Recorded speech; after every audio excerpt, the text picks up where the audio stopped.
창세기 10장의 말씀입니다. 제가 읽도록 할 텐데요. 가능하신 분들께서는 합독하셔도 좋겠습니다. 창세기 10장입니다. 다음은 노아의 아들들의 족보이다. 노아의 아들은 셈과 함과 야벳이다. 홍수가 난 뒤에 그들이 아들들을 낳았다. 야벳의 자손은 고멜과 마곡과 마데와 야완과 두벨과 메섹과 디라스이다. 고멜의 자손은 아스그나스와 리밧과 도갈마이다. 야완의 자손은 엘리사와 스페인과 키프로스와 로도스이다. 이들에게서 바닷가 백성들이 지역 언어와 종족과 부족을 따라서 저마다 갈라져 나갔다. 함의 자손은 구스와 이집트와 리비아와 가나안이다. 구스의 자손은 스바와 하윌라와 삽다와 라마와 삽드가이다. 라마의 자손은 스바와 드단이다. 구스는 또 니므롯을 낳았다. 니므롯은 세상에 처음 나타난 장사이다. 그는 주님께서 보시기에도 힘이 센 사냥꾼이었다. 그래서 주님께서 보시기에도 힘이 센 니므롯과 같은 사냥꾼이라는 속담까지 생겼다. 그가 다스린 나라의 처음 중심지는 시날 지방에 있는 바빌론과 에렉과 악갓과 갈레이다. 그는 그 지방을 떠나 아시리아로 가서 니느웨와 르호보딜과 갈라를 세우고 니느웨와 갈라 사이에는 레센을 세웠는데 그것은 아주 큰 성이다. 이집트는 리디아와 아남과 르합과 납두와 바드루스와 가슬루와 크레타를 낳았다. 블레셋이 바로 크레타에게서 나왔다. 가나안은 맏아들 시돈을 낳고 그 아래로 헷과 여부스와 아모리와 기르가스와 히위와 알가와 신과 아르왓과 스말과 하맛을 낳았다. 그 뒤에 가나안 족은 사방으로 퍼져나갔다. 가나안의 경계는 시돈에서 그라를 지나서 멀리 가사에까지 이르렀고 거기에서 소돔과 고모라와 아드마와 스보임을 지나서 라사에까지 이르렀다. 이 사람들이 종족과 언어와 지역과 부족을 따라서 갈라져 나간 함의 자손이다. 야벳의 형인 셈에게도 아들, 딸이 태어났다. 셈은 에벨의 모든 자손의 조상이다. 셈의 자손은 엘람과 아수르와 아르박삭과 룻과 아람이다. 아람의 자손은 우스와 훌과 게델과 마스이다. 아르박삭은 셀라를 낳고 셀라는 에벨을 낳았다. 에벨은 두 아들을 낳았는데 한 아들의 이름은 그의 시대에 세상이 나뉘었다고 해서 벨렉이라고 하였다. 벨렉의 아우 이름은 욕단이다. 욕단은 알모닷과 셀렙과 하살마웻과 예라와 하도람과 우살과 디글라와 오발과 아비마엘과 스바와 오빌과 아윌라와 요밥을 낳았다. 이 사람들이 모두 욕단의 자손이다. 그들이 사는 곳은 메사이에서 스발에 이르는 동쪽 산간 지방이다. 이 사람들이 종족과 언어와 지역과 부족을 따라서 갈라져 나간 셈의 자손이다. 이들이 각 종족의 족보를 따라 갈라져 나간 노아의 자손 종족이다. 홍수가 난 뒤에 이 사람들에게서 여러 민족이 나와서 세상으로 퍼져 나갔다. 아멘. 하나님의 말씀입니다.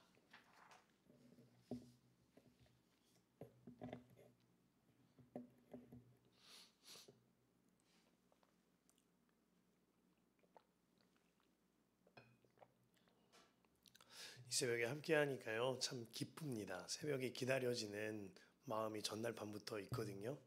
다 그러신 줄로 믿습니다. 오늘 말씀은요, 창세기 10장 말씀입니다.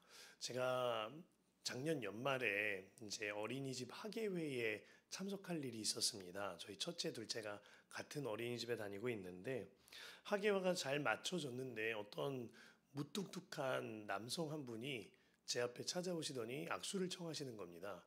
악수를 했는데 난데없이 이런 말씀을 하세요. 고맙습니다.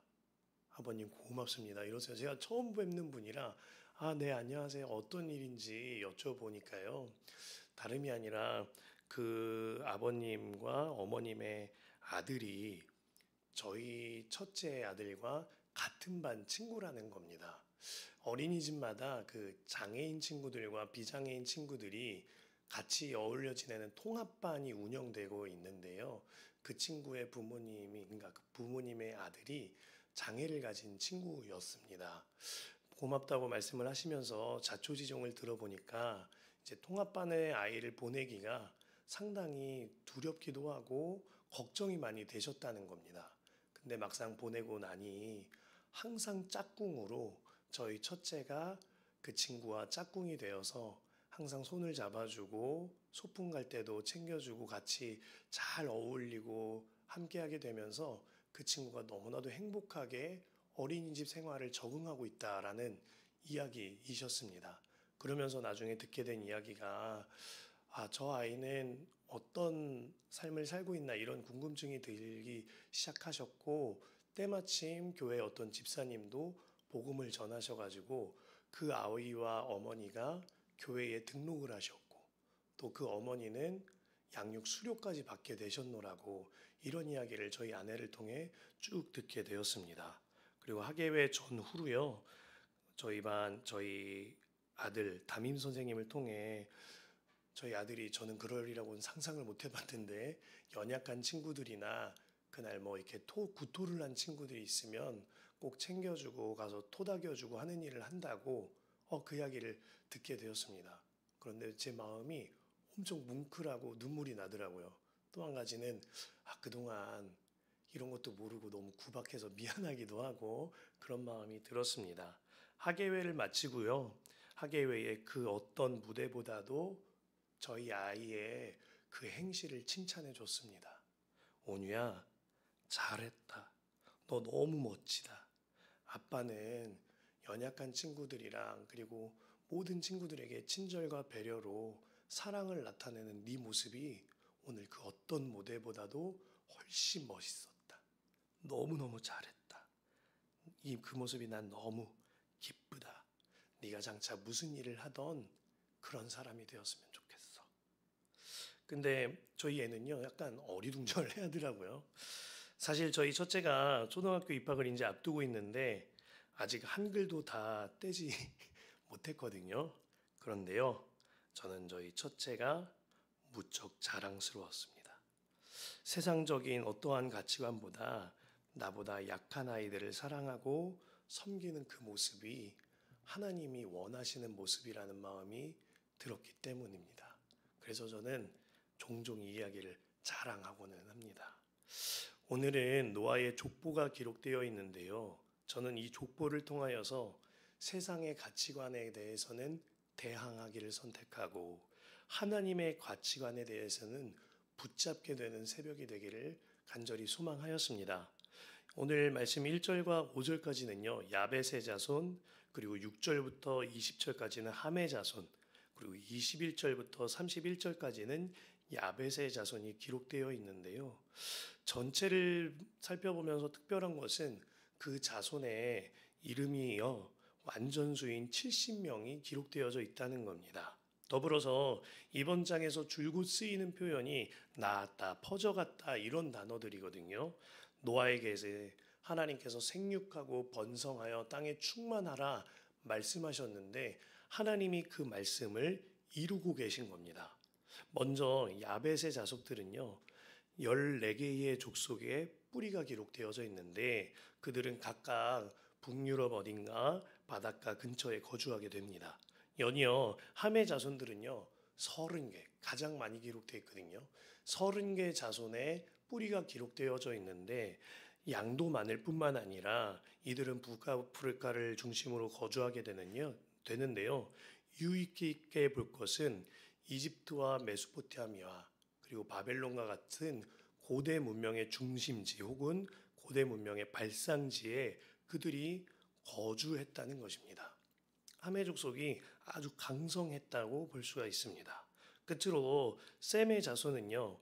총 26개 족속의 뿌리가 기록되어져 있는데 그들은 히브리와 아람 지방에 거주하게 되어집니다. 그리고 성경에 기록되었듯이 산간 지방에 조금은 척박해 보이는 곳에 거주하게 되죠. 저는 이 세 자손들을 보면서요. 성경을 읽는데 마음 한구석이 아쉬운 부분이 들었습니다. 하루 전날 창세기 9장을 볼 때 하나님이 말씀하셨거든요. 노아의 허물을 덮어주었던 셈과 야벳은 축복을 해주셨고요. 허물을 드러내고 사람들에게 농담거리처럼 알렸던 함에게는 하나님께서 저주하셨어요. 그러면 그 증거가 바로 나타나야죠. 그러면 함이 가장 연약하고 약소해져야 되는 것 아니겠습니까? 막 어려움을 당하고 무너지는 내려야 한다는 생각이 있었습니다. 그런데 결과가 전혀 다릅니다.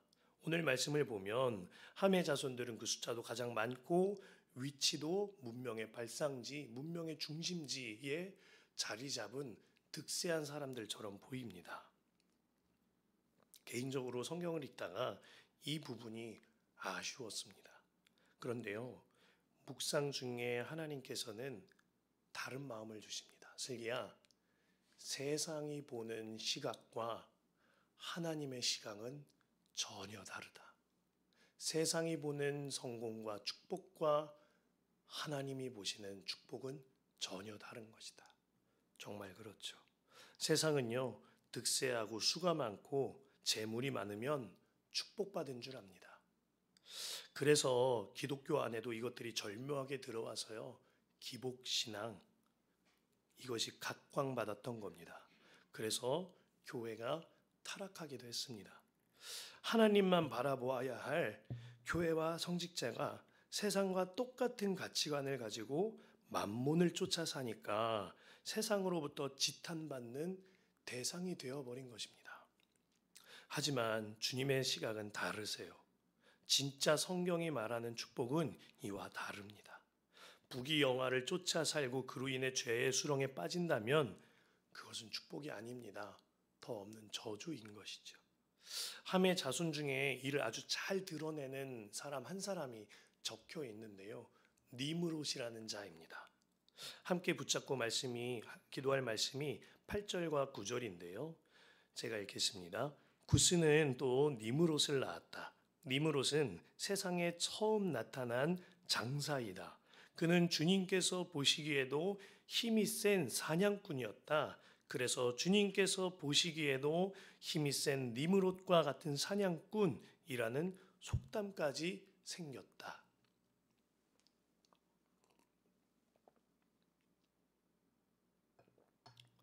니므롯은요, 함의 장손입니다.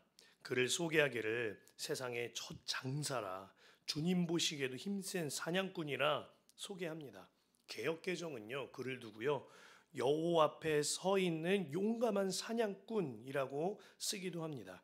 자칫 잘못 보면 야, 장군감이 태어났구나 하는 생각이 들는지도 모르겠는데요. 그런 의미가 아닙니다. 우리나라 말 성경이 번역이 다소 아쉽습니다. 니므롯이라는 원어의 뜻은요, 반역자, 대적자입니다. 그러니까 하나님 앞에 서 있다는 것은 주님 앞에, 여호와 앞에 겸손한 자세로 서 있는 것이 아니라 주님과 대적하고자, 주님께 반역하고자 하나님 대 니므롯, 여호와 대 니므롯 이렇게 서 있는 것입니다. 즉 하나님을 대적하는 마귀의 힘을 가지고 아주 힘센 장사로 하나님을 대적하며 서 있는 자가 니므롯이었다는 것입니다. 게다가 고대 언어에서요, 사냥꾼이라고 함은 전쟁 영웅들을 일컬어 사냥꾼이라고 불렀다고 합니다. 설명드린 온전한 해석을 바탕으로 니므롯을 풀어 해석하면 이렇습니다. 하나님을 대적하는 잔혹한 인간 사냥꾼, 하나님께 반역하는 잔인한 폭력 집단의 리더, 그것이 니므롯이었던 것입니다. 이 하나님을 대적하는 잔혹한 인간 사냥꾼이 어디에 털을 잡는 줄 아십니까? 시날 지방에 있는 바빌론입니다. 오늘 읽은 본문 다음 장인 11장에 넘어가면요, 바벨탑이 세워지는 곳이 시날 지방입니다. 니므롯은 고대에서 천하를 호령하는 장수였던 것 같습니다. 학자들은 그가 고대 사회에서 수천 년 뒤에나 있을 법한 제국주의적 국가를 건설하고자 했다고도 해석합니다. 그런데요, 그의 진짜의 의미를 알게 된 우리는요, 그가 하나도 부럽지가 않습니다. 그를 쫓아 사는 삶은 멸망하는 삶, 저주받은 삶이라는 마음이 듭니다. 그 이유는 그가 하나님을 대적하는 자이기 때문입니다. 성서에 이런 힘센 장사와 같은 자들이 종종 등장하곤 합니다. 십궤는 바로와 골리앗이 있겠는데요. 한번 보실까요? 애굽의 바로 왕 대 모세. 바로가 되고 싶은 분 계십니까? 없을 거예요. 블레셋의 골리앗 대 다윗. 골리앗 되고 싶으신 분 없으시지요? 신약 성서에 순교당했던 야고보와 옥에 갇힌 베드로, 그리고 야고보와 베드롯을 잡아서 감옥에 집어넣었던 헤롯이 되고 싶은 분 아무도 없으실 겁니다. 바로의 군대는요, 홍해에 빠졌거니와 골리앗은 머리가 잘렸습니다. 헤롯은 하나님의 영광을 가로채려다가 벌레에 잡혀먹어 죽어버렸죠. 멸망할 것을 쫓는 자들은요, 사실 가장 어리석은 자들인 것입니다. 제가 이 부분은 썼다 지웠다 했던 한 줄인데요. 예수 그리스도와 만몬신, 선택할 가치도 없는 것입니다. 함 자손은 대부분 세상적으로 부국강병을 누린 자들이 됩니다. 시날 지방의 바벨론, 바벨탑뿐만 아니라 이스라엘 민족을 괴롭히는 국가가 됩니다. 니느웨, 북이스라엘을 통치하던 나라가 되고요. 그 외에도 애굽과 블레셋을 비롯하여 하나님께서 경멸하셨던 가나안의 족속들, 모두 세상을 호령하던 자들이었습니다. 그러나 하나같이 하나님을 대적하던 니므롯과 같은 자들이었습니다. 세상을 쫓는 길은요, 사실 가장 어리석은 길입니다. 주님을 쫓아야 사는 길입니다. 저는 오늘 본문에서 함이 받은 가장 큰 저주는요, 그의 이름이 기록되지 않은 한 구절이라고 마음에 묵상이 되었는데요. 그 한 구절을 함께 보겠습니다. 21절이에요. 21절에 보면 야벳의 형인 셈에게서도 아들딸이 태어났다. 셈은 에벨의 모든 자손의 조상이다. 이 구절을 족보대로 정상적으로 쓴다면요, 이렇게 쓰여야 하지요. 함과 야벳의 형 셈에게서도 아들딸이 태어났다. 그런데요, 함은 지워졌습니다. 기억하십시오. 함은 하나님의 족보에서 지워졌습니다. 이제 하나님의 명부에 함의 이름은 없습니다. 로마서 1장 24절 25절에 그러므로 하나님께서는 사람들이 마음의 욕정대로 하도록 더러움의 그대로 내버려 두셨다 하셨습니다. 그러면서 서로의 몸을 욕되게 하였습니다. 사람들은 하나님의 진리를 거짓으로 바꾸고 창조주 대신에 피조물을 숭배하고 섬겼습니다. 하나님은 영원히 찬송을 받으실 분이십니다. 아멘 하셨는데요. 하나님은 함 자손을, 함의 이름을 지워버리셨고 내버려 두신 것입니다. 돈을 쫓아 살고 힘을 쫓아 살고 전쟁에 능하며 득세한 것처럼 보이지만 하나님께는 그 이름 지웠고 하나님께서는 그들을 내버려 두셨어요. 내 자녀가 아닌데 강도짓을 하던 도둑질을 하던 악한 짓을 하던 무슨 상관이 있겠습니까?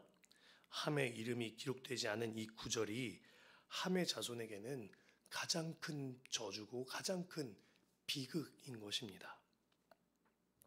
연이어서 저는 21절 끝자락에 셈의 아들 에벨을 살펴보길 원하는데요. 에벨은 벨렉의 아버지입니다. 그리고 벨렉은 르우의 아버지입니다. 르우는 수룩의 아들이고요. 수룩은 나홀의 아버지입니다. 그리고 나홀은요, 데라의 아버지고요. 데라는 아브라함의 아버지입니다. 한 번 더 질문 드릴까요?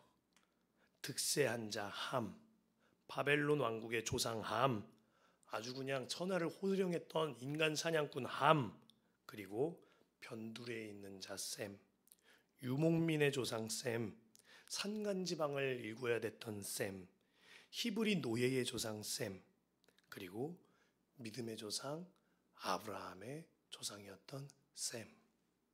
누가 되고 싶으십니까? 저는 아무리 돌아봐도 아브라함의 조상 셈이 되고 싶습니다. 저는 믿음의 조상의 길을 선택하고 싶습니다. 오늘 본문의 결론은요, 이렇게 맺어집니다. 32절에 보면 홍수가 난 뒤에 이 사람들에게서 여러 민족이 나와서 세상으로 퍼져나갔다. 사랑하는 성도 여러분, 우리는 이제 새벽 기도를 끝내고 출근길에 돌아가고 가정으로 돌아가고 사회에 돌아가면은요, 아침부터 여러 가지 가치관을 가진 이들이 뒤섞여 있는 세상으로 퍼져 나갑니다. 이 세상을 사실 때에 결단코 세상을 쫓아 살지 마시기를 바라겠습니다. 돈을 쫓아 거짓을 행하지 마십시오. 거짓을 쫓아 불법을 행하지 마십시오. 악한 길로 가지 마십시오. 그 길은 사실 잠깐 동안 멸망한 것들을 붙잡고 있는 것처럼 보이지만 내 이름이 지워지는 비극 중의 비극입니다. 무슨 일이 있어도 하나님만 바라보며 하나님의 뜻을 쫓아 살기로 결단하시길 바랍니다. 제가 새벽마다 단위에서 무릎을 꿇고 기도할 때 그런 기도 드립니다. 하나님, 변질되지 않는 주의 종이 되게 하여 주십시오. 하나님의 가치관만 쫓아 하나님만 붙잡는 주의 종이 되게 하여 주십시오. 하나님을 바라보며 적복하게 하는 오늘 하루가 되시길 바랍니다. 하나님을 바라보며 손해볼지라도 정결하게 사십시오. 하나님을 바라보며 돈 쫓아서 비굴한 삶 살지 아니하고 오직 주님만 바라보며 주님만 쫓아 사시기를 바랍니다. 그 길이요, 사는 길입니다.